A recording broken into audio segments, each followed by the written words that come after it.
ত্রয়োদশ জাতীয় সংসদ নির্বাচন ঘনিয়ে আসতেই দেশের রাজনীতিতে স্পষ্ট হচ্ছে নতুন মেরুকরণ।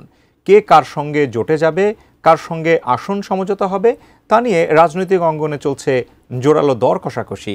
এর মধ্যেই জুলাই জাতীয় সনদ বাস্তবায়ন ও নির্বাচনের দাবিতে ৬টি দলকে সঙ্গে নিয়ে রাজপথে আছে জামায়াত ইসলামী। এদিকে বিএনপি ব্যস্ত ভিন্ন পথে। রাজনীতির ময়দানে তাদের পরিকল্পনা কি? বিস্তারিত সাদিয়া সিদ্দিকা রিপোর্টে।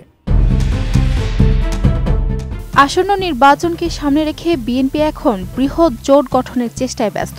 যুগপৎ আন্দোলনে থাকা ৬টি জোট ও দল, গণতন্ত্র মঞ্চ, ১২ দলীয় জোট, গণতান্ত্রিক বাম ঐক্য, জাতীয়তাবাদী সমমনা জোট, গণফোরাম, লেবার পার্টি ও গণ অধিকার পরিষদের সঙ্গে একাধিক বৈঠক করেছে দলটি।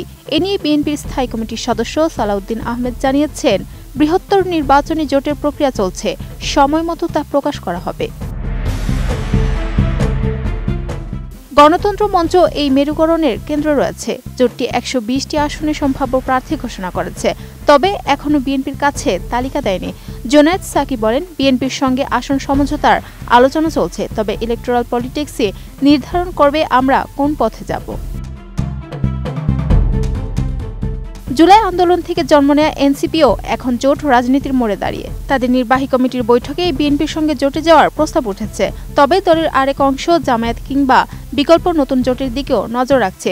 সম্প্রতি জেএসডি সভাপতি আসম আব্দুর রবের বাসায় এনসিপি, এবি পার্টি, গণতন্ত্র মঞ্চ ও গণ অধিকার পরিষদের বৈঠকেও ঐক্য প্রসারের আলোচনা হয়। আমি বুঝি নির্মাণের শিল্প, সালাম স্টিল বোঝে durability. Salam steel, most durable steel. BNP সমান্তরালভাবে ইসলামী দল ও আলেমদেরও পাশে টানছে। জমিয়তে উলামা ইসলাম ও বাংলাদেশ খেলাফত মজলিসের সঙ্গে আসন ভিত্তিক আলোচনায় অগ্রগতি হয়েছে বলে দলীয় সূত্র জানায়। ছারসিনা দরবার ও আলিয়া মাদ্রাসা ধারার প্রভাবশালী আলেমদের সঙ্গেও বিএনপির নেতারা যোগাযোগ করছেন।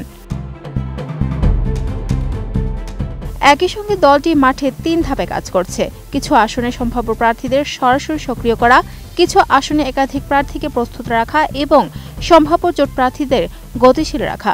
নির্বাচনী প্রস্তুতি জোরদারে বিএনপি কেন্দ্র থেকে যুগপৎ শরিক ৬ নেতার নিজ নিজ এলাকায় দলীয় সহায়তার চিঠিও দিয়েছে। বিএনপি নেতারা বলছেন, এসব চিঠি আগাম প্রার্থী ঘোষণার জন্য নয়, বরং ঐক্য অটুট রেখে তৃণমূলে সংগঠন সক্রিয় রাখার কৌশল।